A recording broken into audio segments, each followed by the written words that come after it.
Broadcasting Company presents Joel McCrea in Tales of the Texas Rangers. Tonight, transcribed from Hollywood, another authentic reenactment of a case from the files of the Texas Rangers.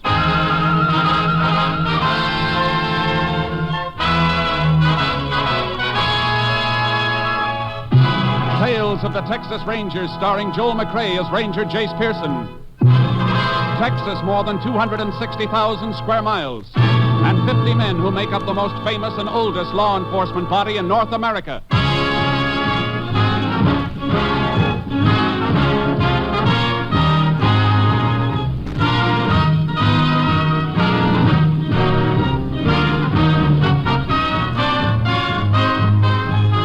Now, from the files of the Texas Rangers come these stories based on fact. Only names, dates, and places are fictitious for obvious reasons. The events themselves are a matter of record.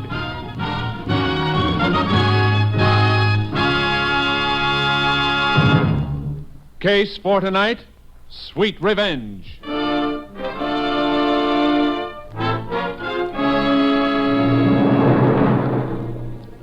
It is 6:30 p.m., March 13th, 1944, at the ranch house of Judd Wilkins. It is raining heavily as Judd and Alva Briggs from a neighboring ranch finish their dinner. Yeah, rain's sure coming down, Judd. Yep. You're welcome to stay the night here if you want to, Alvin. Oh, no, thanks. I gotta get back to my own place tonight. Told the kid who's been doing my chores over there for the last 3 days I'd meet him in the morning to pay him. I sure appreciate you helping me and Billings vaccinate the cattle. I'm planning on doing the same for you at your place when you're ready. I'll be ready in a couple of days, I reckon. Hey, a wind must have blown open the... Hello, Judd. Blake. Yeah. Hello, Alva. Yeah. Well, you don't seem none too happy to see me either, Judd. Well, no, it's just it's a big surprise you popping up this way after 2 years, boy. Of course I'm glad to see you. You're my brother, ain't you? Oh, yeah, Alva. Where's Callie? What? You heard me, Blake. Where's my daughter? Well, didn't you hear? Yeah, what? Callie and me, we split up, Alva. Split up? Yeah, in Dallas. I thought you knew. You get her to run away with you, and then when you're through with her, you toss her to one No, side? Alva, no, that ain't true. That ain't the way of it Why, all. you... Alva, let go of me. Cut it out. Alva, cut it out. Take your hands off Blake. Now, stop me now. Blake Wilkins, if you wasn't your pa's boy... Alva, you gotta listen to me. Just stay away from me from now on, Blake. Stay away or I'll...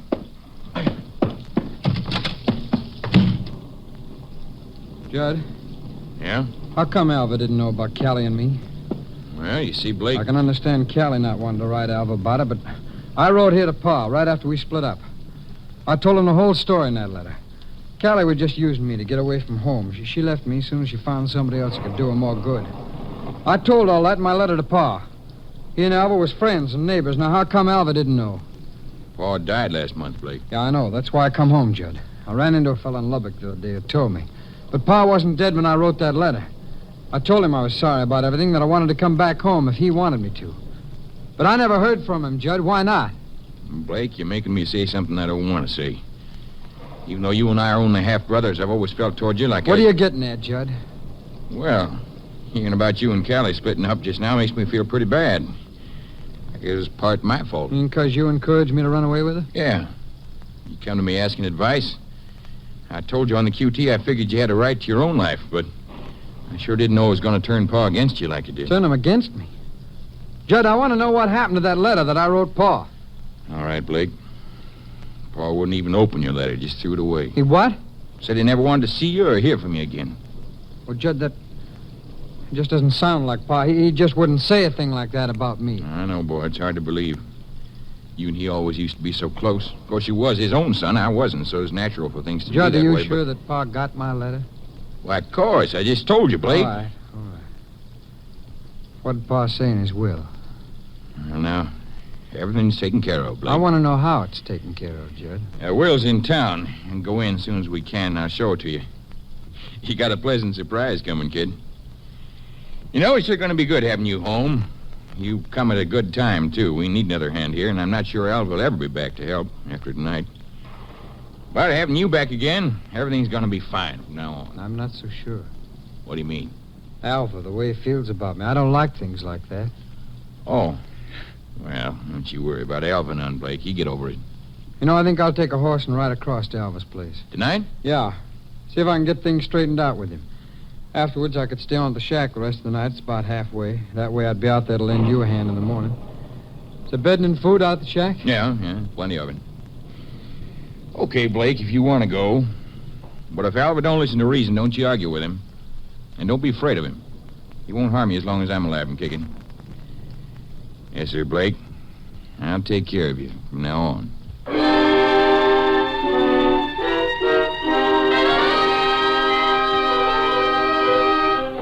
The next morning, Tom Billings, a ranch hand, rode out to the isolated shack on the Wilkins ranch.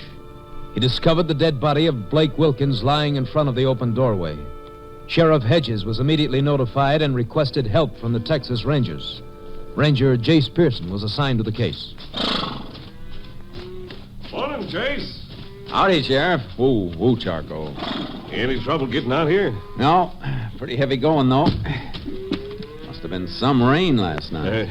Good thing you didn't try to come out in your car. You'd have been huff deep in mud halfway. Yeah, that's what I figured. I've already talked to the half-brother Judd back at the ranch house. He's pretty broken up. But I figured you'd want to look at the scene of the shooting before you did any questioning. Yeah. You find anything, Sheriff? Yeah, a couple of things. They left the body right where it was, though. Medical examiner's on his way out. Whose horse is that in the corral? I figure it's the one Blake Wilkins rode out here last night. Followed the tracks out here, just one set of them. Any footprints around? Well, couldn't see any. A lot of gravel, rocks around. Yeah. Okay, let's take a look at the body. Lying in front of the open door. Bullet ended over the right eye. The rain must have washed some of the blood away. Bullet came out the back of the head, higher up. That means it was traveling in an upward angle. Yeah, that's right, Jace. Went clear through him and then carried through the shack. Come on inside, I'll show you. You got the bullet here in my pocket. We found it out back.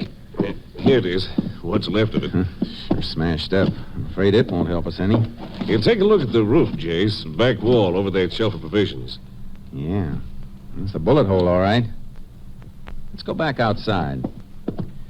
I'd say Blake was just about your height, Sheriff. Looks like. I want you to stand here beside the body and hold your hand out of the level of your forehead. My forehead? Yeah. That'll represent the approximate height of the bullet when it hit Blake. There, that's it. What are you backing up for, Jace?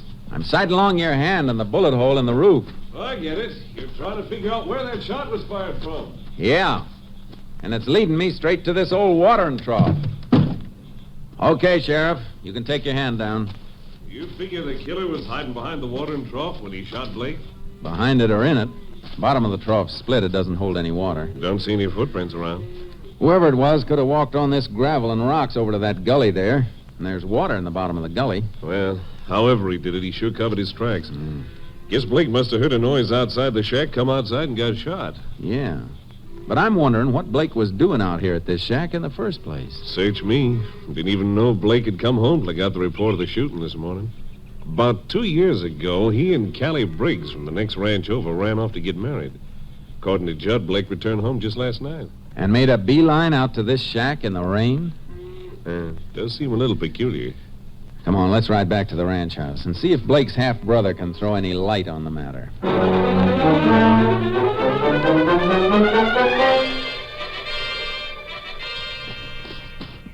No doubt about it, Jace. That horse at the shack is the one Blake rode out there last night.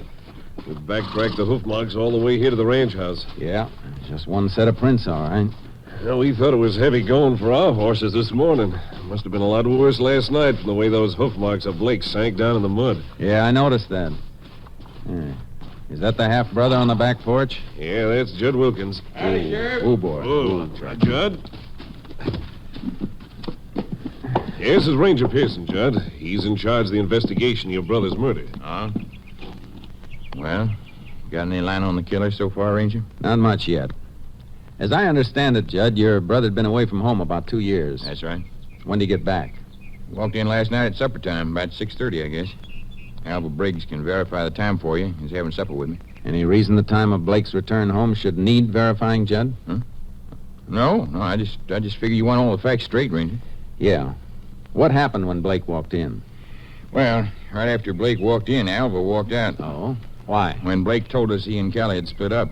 Seems Alva didn't know anything about it. Neither did I, as a matter of fact. But Alva, being Callie's paw, took it pretty hard. Seemed to hold it against Blake. I guess he thought it was all Blake's fault. Matter of fact, I had to pull him away from Blake's throat. I see. Of course, the way Blake explained it to me later, it wasn't his fault at all. But Alva didn't wait for any explanation. How'd you feel about Blake coming home, Judd? Well, I reckon the way any brother'd feel. I told him I was glad he's back. It'd be good to have him help me with the ranch. Judd, there's one thing that's bothering me. Maybe you can throw a little light on it. Yeah, what is it, Ranger? How come your brother went out to that line shack the first night he got home?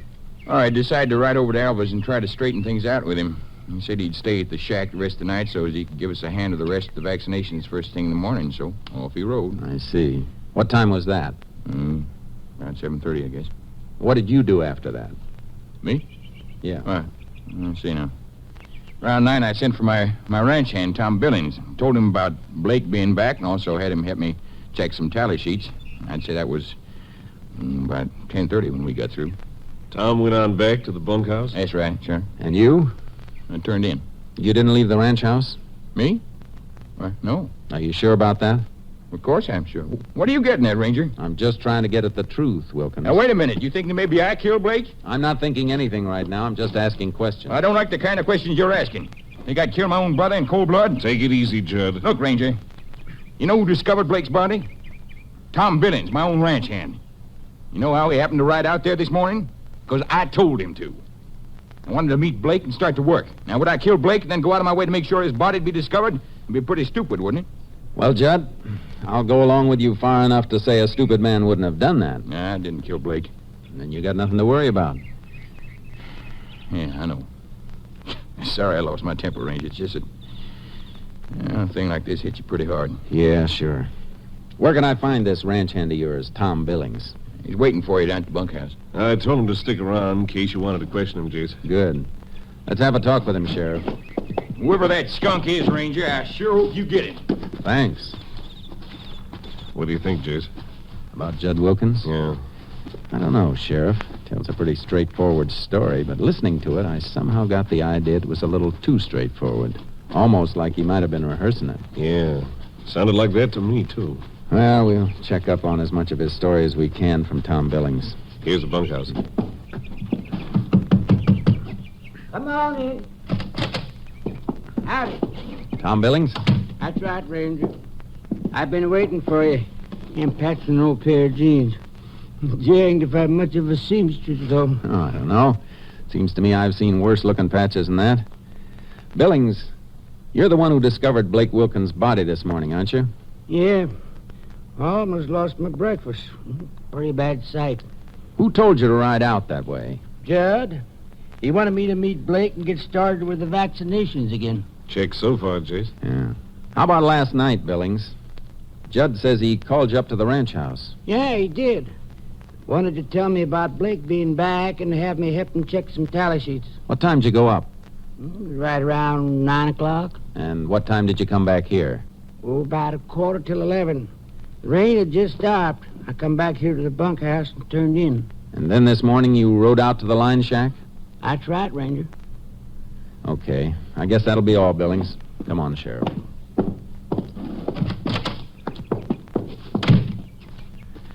Well, one thing's sure, Jace.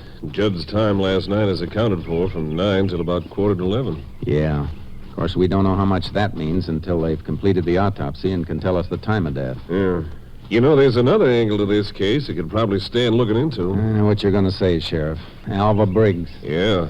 According to Judd, Alva was pretty mad at Blake last night when he found out Blake and Callie had split up. We're going to look into that angle right now, Sheriff. Let's take a run over to the Briggs Ranch and have a talk with Alva. See if we can find out just how mad he was at Blake Wilkins.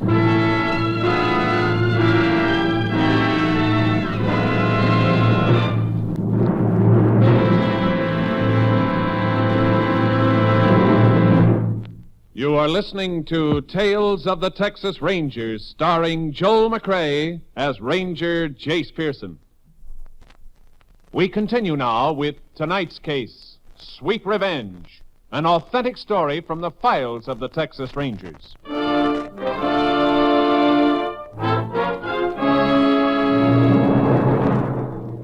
drove over to Alva Briggs' ranch. We could see from a distance that his car wasn't in the shed.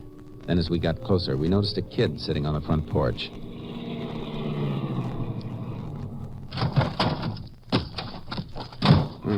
Who's that kid over there? Don't know, Jace. Morning. Looking for Alva Briggs. Oh, I too am looking for Senor Briggs, Sheriff. What do you mean? Well, he's nowhere around. He told me to be here this morning and that he would pay me for feeding his chickens and horses. So I come this morning like he told me. I wait, but he don't come. Jace. Yeah. Looks like Alva Briggs got called away all of a sudden. I'm going to put out an all points wanted bulletin on him right now.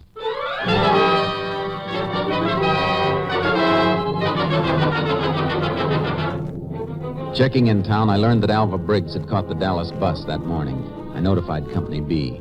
4 hours later, Briggs was picked up at the Continental Trailways Depot in Dallas by Ranger C.B. Wade, who brought him back to Sheriff Hedges' office. After a brief talk with Ranger Wade out in the hall, I came back into the room. I'd like to know the meaning of this, Ranger.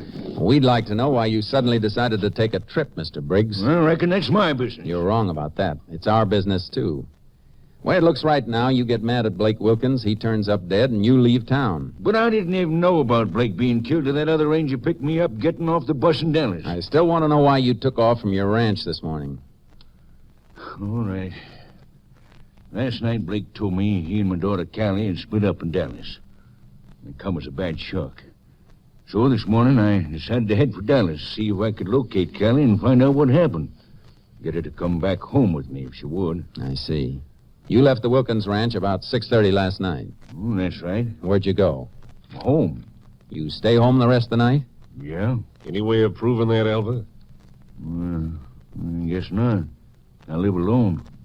Ranger, I didn't kill Blake Wilkins.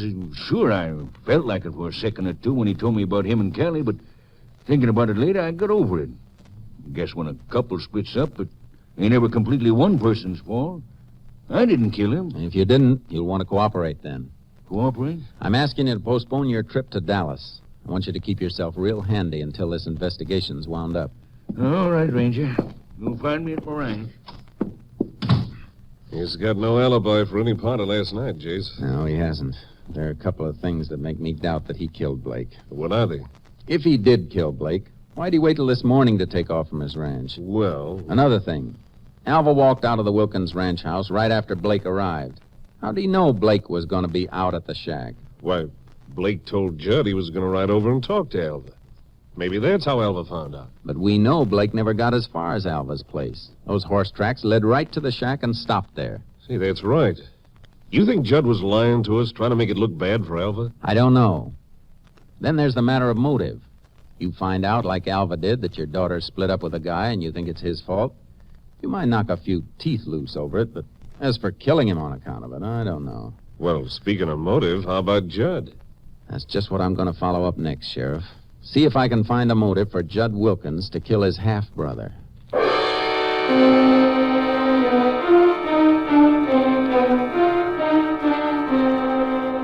I checked into the background of the Wilkins family and found out about several instances of friction between the brothers.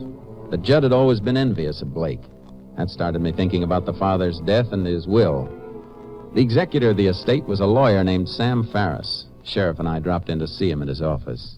Yes, Ranger. The will's in probate, but I'm very familiar with the terms and provisions of it. What are they? It was a sort of a peculiar will. I told old man Wilkins at the time he made it that it might not stand up in court. I had him change it a little, but I'm still not sure it's valid.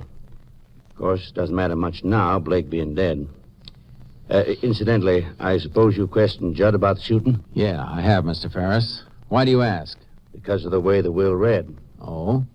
Just how does it read? If Blake returned home of his own accord any time during the probate period, the land, the buildings, and the stock were his. Jace? That's very interesting, Mr. Farris. What provision was made for Judd? He was to get 25% of the profits from the ranch, and if Blake didn't show up before the probate period was up, Judd would get the whole thing.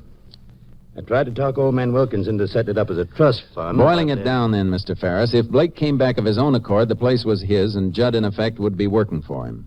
Well, that's about the size of it. Well, Chase, that should do it, all right. We know Judd was always envious of Blake, so now up pops Blake to take the ranch away from him. Yeah, there's our motive, all right. Mr. Ferris, you got a copy of that will? Yes, but I'm afraid I couldn't turn over my copy to you, Ranger. Okay, we'll look over the original at the courthouse, Sheriff. I want to study that will. We went through the will with a fine-tooth comb. When we returned to the sheriff's office, the autopsy report was lying on his desk. What's it say, Chase? We were all set to arrest Judd Wilkins, weren't we? Still are all set, far as I'm concerned. Why? Looks like there's not going to be an arrest. What are you talking about? We just found out Judd Wilkins had plenty of motive for killing Blake. Sheriff, all the motive in the world doesn't do us any good when the facts are against us. You still can't be in two places at once. I don't follow you, Chase. Look, Tom Billings told us he was with Judd at the ranch house the night of the shooting, from about 9 until 11:15. That's right. Wait a minute. You mean that autopsy report Blake says... Wilkins was killed at a shack 6 miles from the ranch house. And according to this report, the time of death was somewhere between 9 and 9:30. Well, Chase, there goes our case against Judd, then. Right up in smoke. Sure looks that way. If Tom Billings was with him from about 9 till 11:15, it's a cinch Judd couldn't have killed Blake at the shack. So where does that leave us? Right in the middle of nowhere. What are you going to do? Only one thing to do, Sheriff. Go right back to the beginning and start all over again. And the beginning in this case is that shack where Blake was murdered.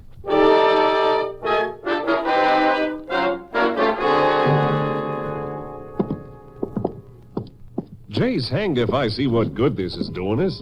We've gone over this shack just like we did before. You had me hold my hand up again, you sighted along it to the bullet hole in the wall, and we're still no further along than we were. I know it, Sheriff. Only thing I can figure is that we don't have all the facts in the case yet. Maybe somebody else we don't know about shot Blake. I think we've already got all the important facts, Sheriff. But facts are funny things. You got to put them together in the right combination to get the right answer. And I think that's where we've gone wrong. But, Jace, I don't see what other combination there is. You've reconstructed this the only logical way it could be. We find Blake lying in front of that open doorway, a bullet hole clean through his head. We know it's line of flight after that because of the bullet hole in the roof by this back wall. Yeah. Right over this shelf of provisions. So where's the mistake in that? I don't know, except there must be something wrong about... Hey, wait a minute. What is it? Take a look at this sugar bowl, Sheriff. It was right under the bullet hole. I don't see anything the matter with it. Now look at the sugar inside it. Nothing the matter with that either. Yeah. Well, that's the point, Sheriff. Huh? You ever see sugar that's had a little water dropped on it? Why, sure, it gets sort of crusty. And stays that way. Yeah, but I... Remember what Tom Billings told us? That the rain stopped about 11:15? Blake was shot between 9 and 9:30. That's right, over an hour before it stopped. Jace! Yeah. A bullet hole over the sugar bowl would have let a few drops of rain on the sugar. But the sugar's dry. And there aren't any water stains on the shelf either. That means that bullet hole in the roof wasn't made until after it stopped raining. It also means we better get back to the Wilkins Ranch house on the double.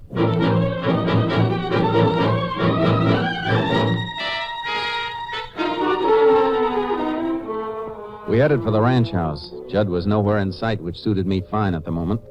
We eased inside the house. I didn't find what I was looking for in the front room, so we went up into the bedroom. What do you figure on finding up here, Jace? I think I've already found it, Sheriff. That calendar on the wall. Looks like it's hanging mighty high. Yeah. Let's take a look behind it.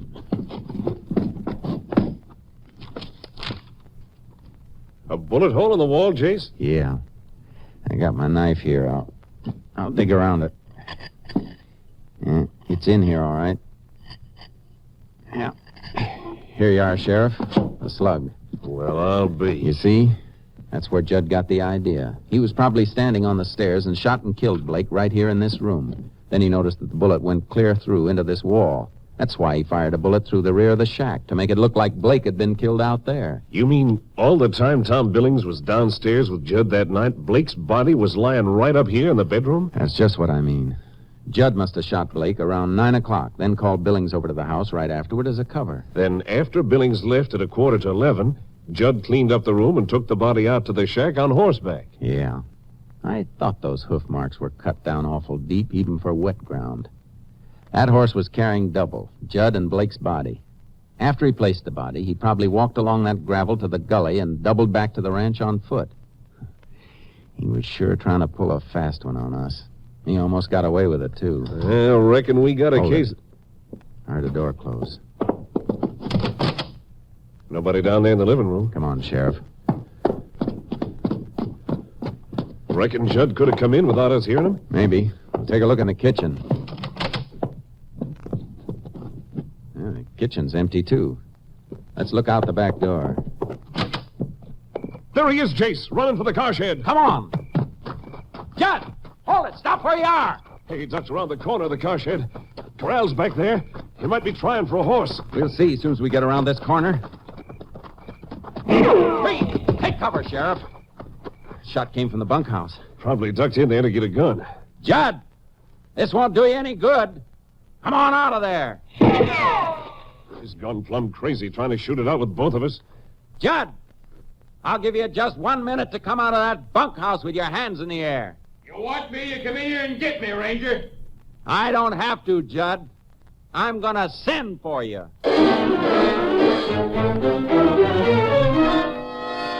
I circled around the ranch house to my car in front, got something out of it, and crawled back to the sheriff. A tear gas bomb. Yeah. This is your last chance, Judd. There's my answer, Ranger. Okay. Here's mine. Hey! Come on, Sheriff. Let's ease up closer. He'll be coming out of that door any minute now. Tear gas. Ranger, you... I'll take this side of this door, Sheriff. You take the other. I can't see. I can't see. I'll take that gun. Now you... Judd. Oh, my eyes. Yeah, they'll clear up. You're under arrest, Judd. I... You had a pretty neat scheme figured out, Judd. But you got tripped up by a little bowl of sugar. Sugar. Yeah. I'll bet you'll hate that word sugar for the rest of your life. You know, Sheriff, I got a strong hunch that isn't going to be very long.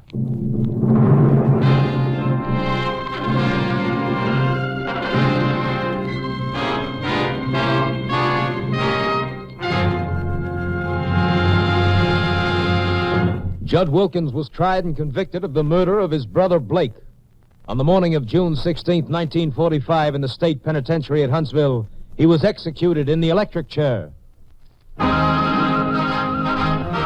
Next week, Joel McCrea in another authentic reenactment of a case from the files of the Texas Rangers.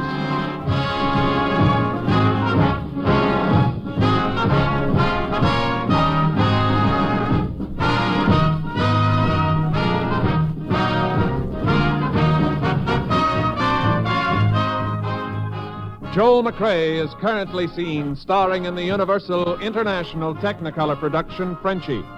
Tonight's cast included Tony Barrett, Lamont Johnson, Bill Johnstone, Stacey Harris, Rye Billsbury, and Wilms Herbert. This story was transcribed and adapted by Bob Reif, and the program was produced and directed by Stacy Keach. Hal Gibney speaking.